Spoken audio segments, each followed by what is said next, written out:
Hello friends, मैं doctor Sanjay, consultant chest physician and diabetologist at Patna. आज मैं बात करूंगा, अगर आपको खर्राटा आता है, रात में खर्राटा से आपका घर परेशान है, घर के सारे लोग परेशान हैं, स्पाउस परेशान है, तो इसका प्रॉपर क्या समाधान कर सकते हैं, इस पे हम लोग विशेष बात करेंगे। तो बेसिकली ये होता क्या है, खर्राटा अगर आता है तो आपके फैमिली मेंबर कंप्लेन करते हैं कि सर इनको रात में सोने के दौरान खर्राटा आता है, रात में इंटरप्टेड स्लीप आता है, अचानक नींद खुल जाता है, चॉकिंग सेंसेशन आता है और आपको ऐसा फीलिंग होता है कि जब अर्ली मॉर्निंग में जगता हूँ तो जगने के साथ मेरा नींद कंप्लीट नहीं होता है, अर्ली मॉर्निंग हेडेक होता है। थ्रू आउट द डे आपको बॉडी में थकावट महसूस हो रहा है, किसी काम में कंसंट्रेट करके आप काम नहीं कर पा रहे हैं, झपकी का एपिसोड बार बार आ रहा है, कभी भी किसी काम में जा रहे हैं, ऑफिशियल वर्क हो या किसी भी काम में, आपको बार बार डे टाइम स्लीपीनेस हो रहा है, झपकी आ रहा है, नींद आ रहा है। तो ये समझिए कि एक डिजीज है जिसको कि बोलते हैं ऑब्स्ट्रक्टिव स्लीप एपनिया। अब ऑब्स्ट्रक्टिव स्लीप एपनिया को आपको पहले प्रॉपर ट्रीट करना होगा या इसको ठीक करना होगा, तभी आपका स्नोरिंग ठीक हो पाएगा। क्योंकि अगर इसको प्रॉपर ट्रीट नहीं करते हैं तो ये बहुत सारा कॉम्प्लिकेशन हो सकता है, पूरे बॉडी में बहुत सारा मेटाबॉलिक कॉम्प्लिकेशन से है, जो माइल्ड से लेकर के सीवियर कंडीशन तक ले जा सकता है, फेटल कंडीशन तक ले जा सकता है, इसका इतना कॉम्प्लिकेशन है। तो कॉम्प्लिकेशन क्या क्या हो सकता है, अगर लॉन्ग टर्म तक अगर जो स्लीप एपनिया को अगर आप ट्रीट नहीं कर सकते हैं तो कार्डियक कॉम्प्लिकेशन में आपको हाइपरटेंशन हो सकता है, कार्डियक इवेंट, हार्ट अटैक का चांसेस आ सकता है, लॉन्ग टर्म में आपको कार्डियोवास्कुलर एक्सीडेंट हो सकता है, सेरेब्रोवास्कुलर एक्सीडेंट होता है जिसमें सीवीए बोलते हैं या ब्रेन स्ट्रोक बोलते हैं, ये हो सकता है। मेमोरी पे असर आता है, ब्रेन पे आदमी को स्ट्रेस बढ़ता है, माइग्रेनस हेडेक हो सकता है, एब्डोमिनल डिस्कम्फर्ट होगा, ग्रेजुअली डायबिटीज़ जिस पेशेंट का अगर नहीं है उसको डेवलप होने का चांसेस है, डायबिटीज़, हाइपरटेंशन, थायराइड का प्रॉब्लम न्यूली ऑनसेट हो सकता है, या अगर पहले से पेशेंट को है तो हो सकता है कि ये सब समस्या और ज़्यादा गंभीर हो जाए और दवा को ग्रेजुअली बढ़ाना पड़े। इसलिए इन चीज़ों को प्रॉपर ट्रीट करना काफ़ी ज़रूरी है। तो अब है कि इससे बचाव के लिए हम लोग क्या करते हैं। बचाव के लिए पहले तो स्लीप स्टडी टेस्ट करते हैं। स्लीप स्टडी टेस्ट में थ्रू आउट द नाइट उस जो पोलीसोमनोग्राफ डिवाइस होता है उसको लगाते हैं और पेशेंट के डिफरेंट इंडेक्स को देखते हैं, एपनिया कितना है, हाइपोएपनिया कितना है, एपनिया हाइपोएपनिया इंडेक्स होता है वो कितना है, ऑक्सीजन डिसैचुरेट किस किस कंडीशन में कर रहा है, कितना परसेंटेज तक ऑक्सीजन डिसैचुरेशन होता है। क्योंकि जब पेशेंट को एपनिया या हाइपोएपनिया होगा तो बॉडी टिश्यू को ऑक्सीजन कम मिल पाएगा और उसी के कारण सारा कॉम्प्लिकेशन होता है। तो ये एक बहुत ही गंभीर चीज़ है, इससे निदान बहुत ज़रूरी है और ताकि आपका लाइफ बेहतर हो सके। अब है कि इसके बचाव के लिए हम लोग क्या करेंगे। तो बचाव के लिए सबसे पहले है कि लाइफ स्टाइल को मॉडिफाई करना है। लाइफ स्टाइल मॉडिफिकेशन में क्या करते हैं, पहला फिर आपको प्रॉपर लाइफ स्टाइल में एक्सरसाइज, योगा, इन चीज़ों को इम्प्लीमेंट करना है। सेकंड होता है डाइट वाला पार्ट, थर्ड होता है डॉक्टर जो ट्रीटमेंट वाला पार्ट करते हैं वो।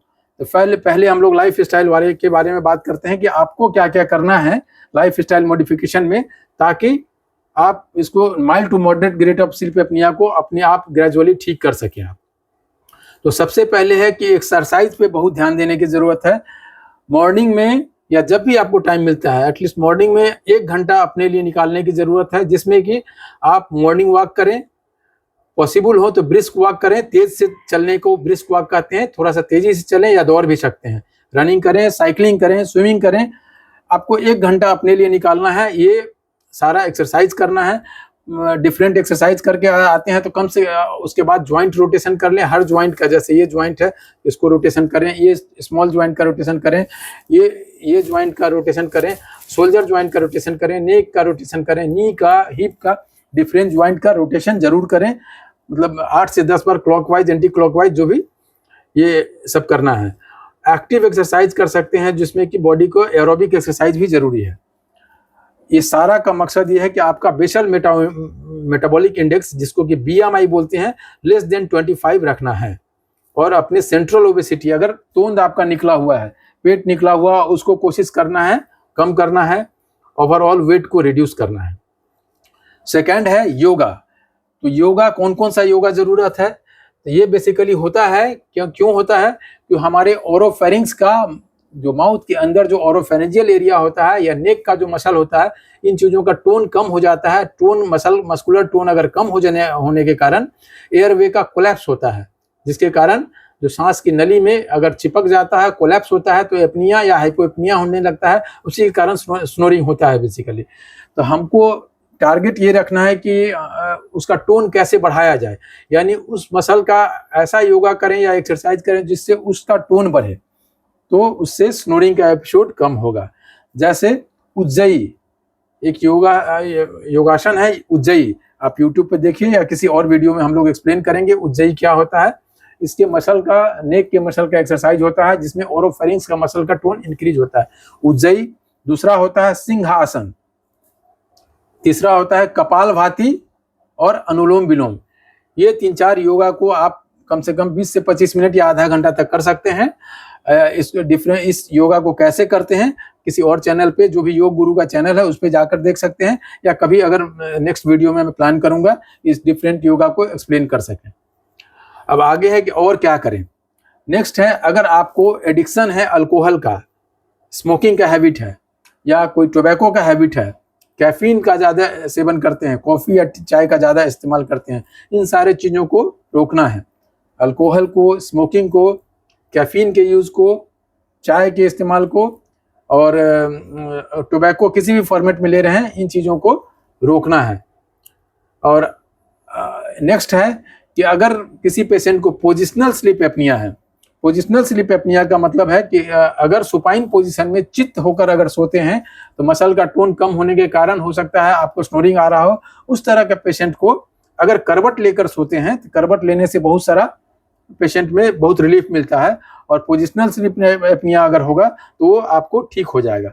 दायां या बायां करवट अगर सोते हैं तो आपको स्नोरिंग का एपिसोड काफ़ी कम हो जाएगा।